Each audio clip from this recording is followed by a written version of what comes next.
I'm really excited to introduce Dr. Shashi Tharoor today to us, to take us on this journey. Dr. Shashi Tharoor is a very well-known name in every household. He's a magic whipper of words. His generous use of the English language has been talked about globally. His boldness of thought, his perspective, his ability to stir millions with the power of each word that he utters makes him the hero, makes him the loved human being that he is. I was 21 when I first heard him talk in New York. And ever since then, he's been my favorite teacher, my favorite writer. So really excited to be able to introduce him and bring him in today. Today, while we're going to start building on Sunny's dream, Dr. Tharoor is going to help us start to think about what this reimagined education would look like. Before I hand it over to him, I'll just quickly, just for a recap, just for anyone who doesn't know, give a quick introduction on him. He's been a third-term MP for Thiruvananthapuram. He's been an author of more than 20 fiction and non-fiction books. I don't know how does he manage to fit in all of this in one lifetime in the 24 hours of his day. He was a former Under Secretary General of the United Nations, and he's done many more things around there. He's won an endless number of awards for his books, for his writings, for his brave vision, for the work that he's done across his lifetime. I'm sure most of you here have heard his speeches and just the way he imagines the world and makes us believe that it can be a possibility. So without further ado, without taking any more time from our favorite speaker, I'm going to hand it over to Dr. Tharoor to take us down what we can do to make our vision, our dreams a reality. The stage is yours. Thank you so much for being here with us today. Thank you, Devangana. And I think this is a first for me that we are actually starting 3 minutes ahead of schedule. So for those who are logging in at 2:10 expecting a leisurely start, I think we will surprise them by actually coming into this at 2:07. But I'm delighted to speak today at the Inspire Ed conference, jointly organized by Teach for India and FIRCI, and for the opportunity you've given me to briefly share my thoughts on the theme of reimagining education, and especially in the context of, but going beyond, the new education policy the government has announced this year. Now let's understand that, COVID-19 has been the big story of 2020. It's undoubtedly resulted in widespread distress across society. It's affected the economy, it's affected people's health, livelihoods, lives, and it's also led to exceptionally challenging times for our education sector. We all know that everybody's had to contend with disruptions to the academic calendar and the limitations on physical gathering imposed by the virus. In fact, many schools have been forced to make the leap towards digital learning, and they haven't done it desperately well. And this is not an Indian phenomenon, it's a global phenomenon. I have a niece who lives in America, and her 7-year-old, who is a very bright student who used to look forward to going to school every day, is finding it very difficult to concentrate on 6 or 7 hours of online classes all day. And this is a problem that children will certainly have in every place. It's inherent in the phenomenon of requiring people to concentrate not on a human being moving amongst them, looking at them, relating to them, but staring at them from a screen. And that is a genuine problem we are facing with digital learning. And the teacher's point of view is as well important, because the teacher has to command the interest and attention of a classroom in a way that compensates for their physical absence. And that's much easier said than done. So many otherwise excellent teachers have struggled to make the shift towards the online classrooms. And it hasn't helped that many of them have a very limited understanding of navigating the technology. I don't blame the teachers. I think, this is something which requires training by itself. You can't suddenly be thrust into it by a coronavirus pandemic. And the truth is that a change like this would normally have required time. There should have been time to recalibrate the courses, to teach the teachers how to conduct such classrooms, create new digital tools that are more interesting and interactive, perhaps, than a teacher just standing and talking. All of this should ideally have happened in a phased manner, The virus made it impossible to have that luxury while launching into the space. But let me stress that I believe, in any case, that as far as the future is concerned, we will need to make those changes if digital classes are going to be viable. Students have been affected in various ways, and I want you all to think for a minute about those belonging to marginalized and financially vulnerable communities. Because our society, and indeed societies around the world, have had to deal with historic dividers of poverty and inequality. And as we move towards greater digital activity, there is no question that we must recognize the strong digital divide that exists within many societies, particularly given the barriers to digital penetration and access to technology that, frankly, we don't make enough allowance for. There are people in our country who not only can't afford a computer at home, don't have a laptop, don't even necessarily have a mobile phone, or a mobile phone smart enough for them to attend class on it.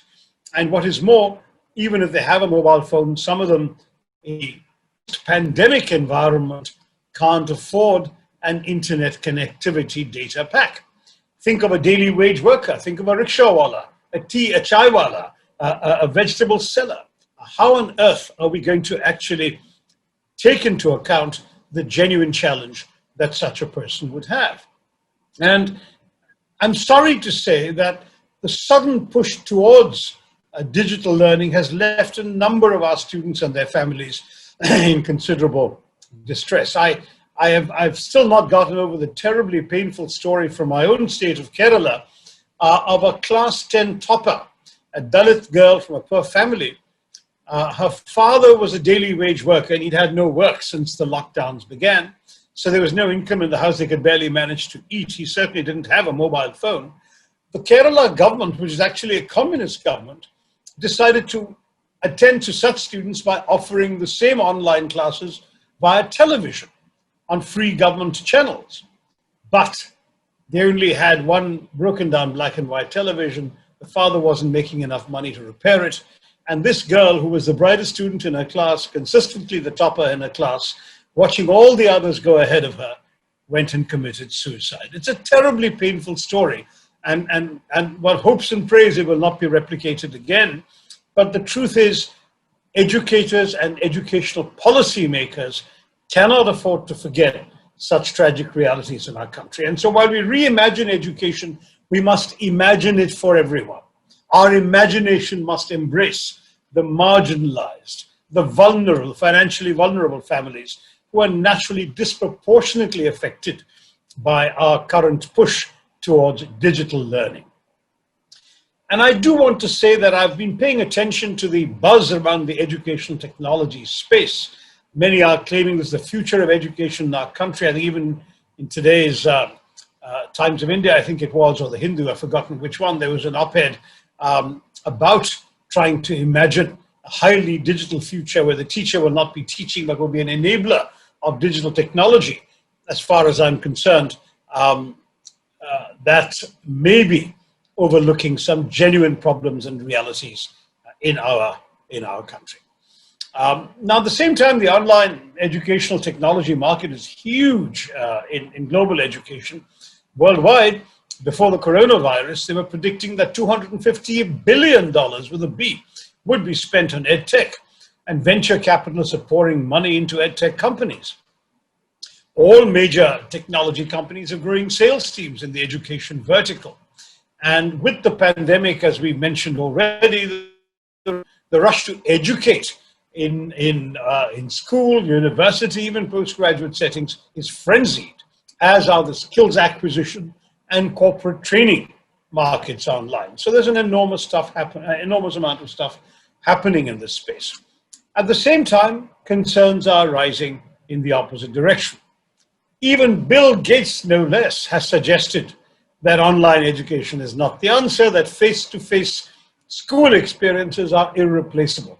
This is a man who dropped out of Harvard to found Microsoft, but he's right. It's interesting, for example, that in the Western world, thousands of graduating seniors from school are planning to take gap years to avoid having to experience their first year of university through their screens online, all the while, of course, paying handsomely for education. Parents are also saying that online education is okay as a supplement, but not as a substitute for instructor-led education. And there's pressure on many campuses to actually have a hybrid approach, some courses online or some parts of some courses online and some parts in the classroom. The campus as a place where you have a cross-fertilization of experience, ideas, you interact with your classmates, your teachers, other students from outside your class, and so on.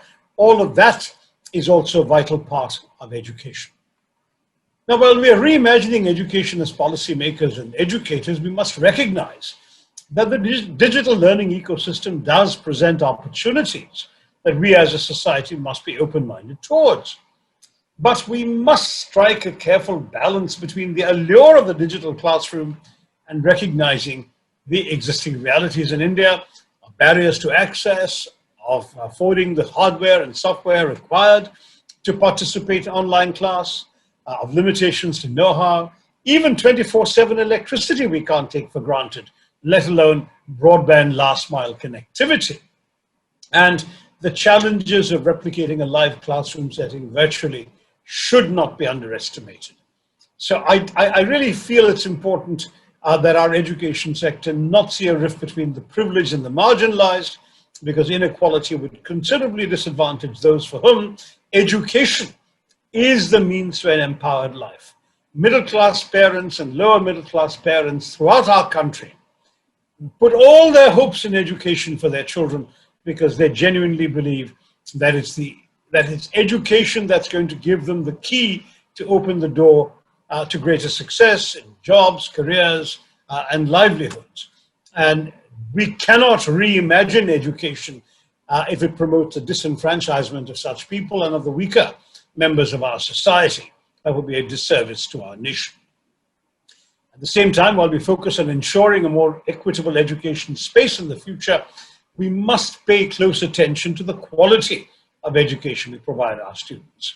I've often argued, when I was minister, there was this catechism of the 3 E's: expansion, equity, and excellence. And I've said we've done the expansion bits well, the equity bits pretty well, but excellence very uneven, because a lot of our institutions are islands of excellence in oceans of mediocrity. And I added a 4th E to the catechism when I was minister, and I'm glad to say they've kept it since I left MHRD, and that is employability. You really need to turn out people who can contribute in the employment space in the 21st century.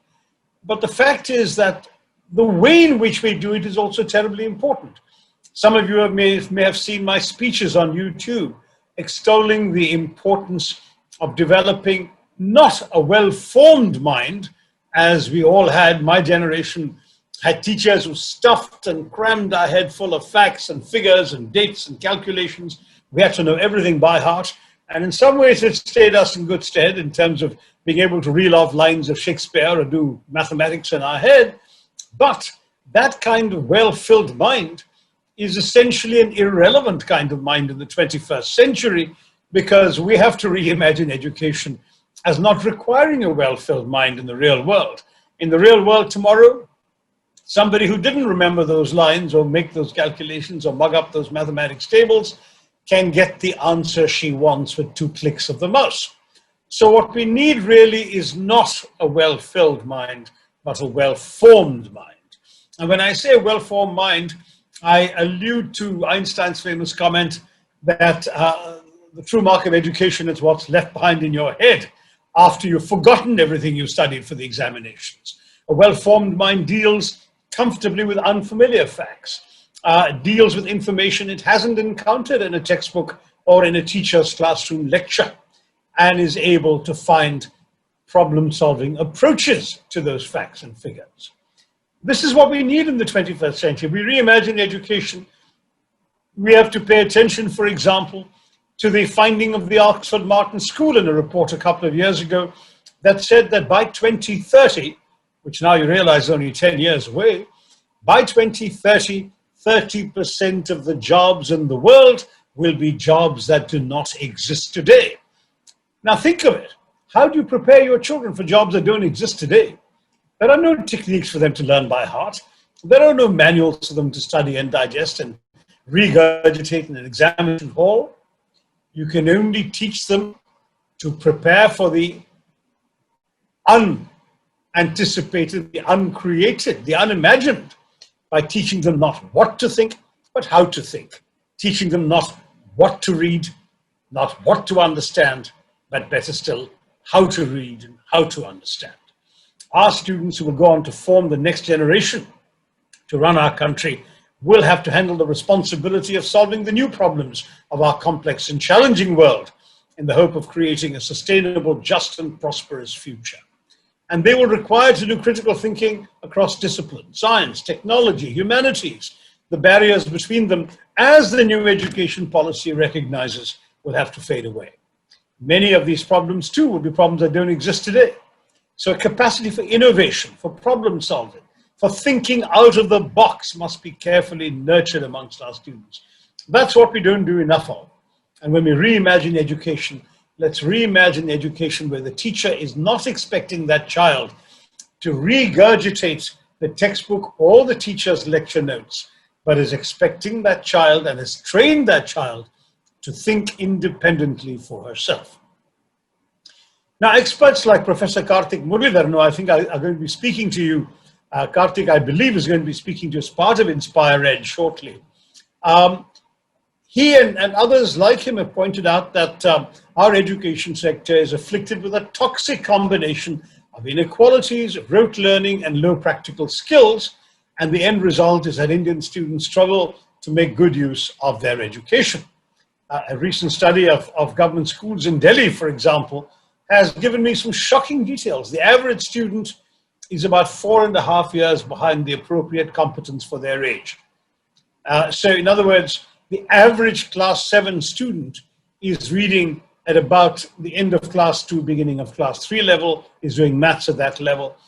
And within every grade, there are students with learning levels spanning 4 or 5 grades. So in class 7, there will be some bright students who are at the class 7 level, but there'll also be some students who are still lagging behind at class 2 level. What do? You know, pouring investment into schools is part of the answer. And I certainly, as an MP, have argued for more funding in education. But the problem is it's not enough. Students in the lowest third of test scores are making no progress at all during the year. Our student ranking system has been doing more harm than good because progress needs to be measured in a relative manner. You need to actually see how is the student doing, not in relation to the other students, but how is that student doing in relation to herself in terms of how she was doing last year. Has she learned more? Is she making progress? And therefore, looking at somebody who, didn't know what 22 multiplied by 11 was last year, and 1 year later still can't do 22 multiplied by 11 is a far more useful index than saying that kid came 25th in a class of 25 last year and is 24th this year, because that's not particularly meaningful.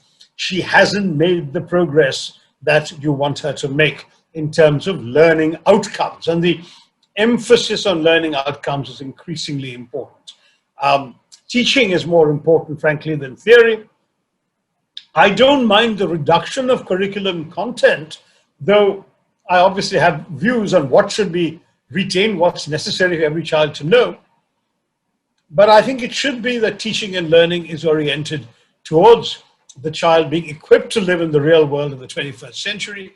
And that means that some students who are not able to develop the intellectual equipment or the habits of mind to do classical sort of education, I think we need to multiply the vocational training and skill development options available to them right from class 8 onwards. Many of the students in our government schools around the country are dropping out from the 8th grade onwards in very large numbers, and we're not catching them in either net. We're neither educating them formally to have a school leaving diploma or a certificate, nor are we catching them into a formal vocational training system that will give them a diploma to be a certified mason or a certified plumber or a qualified carpenter or whatever. And that, again, is very important to introduce vocational training earlier.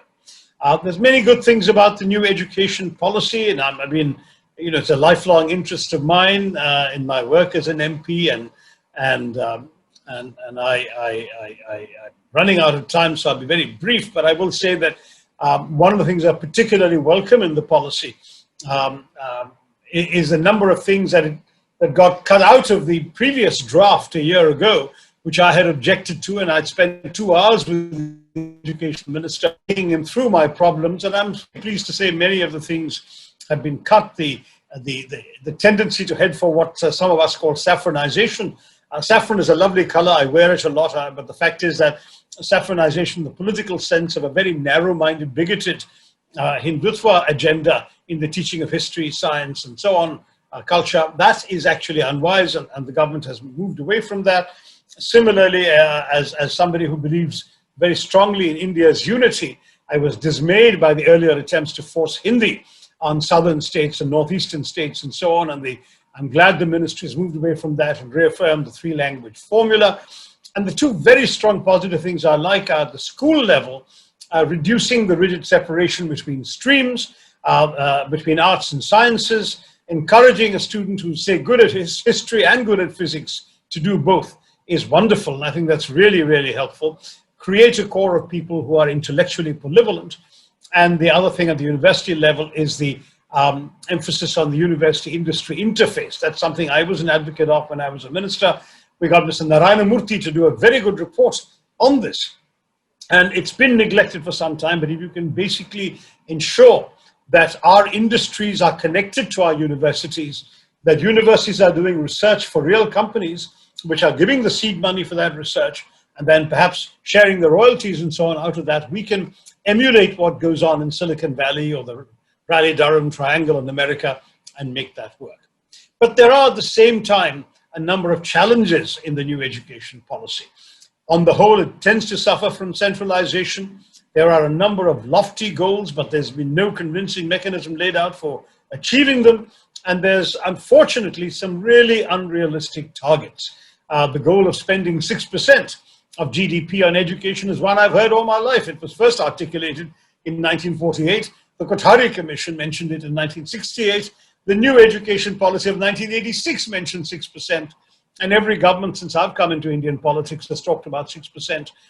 Dr. Manmohan Singh's UPA government came closest at 4.2, which is still a long way short of 6.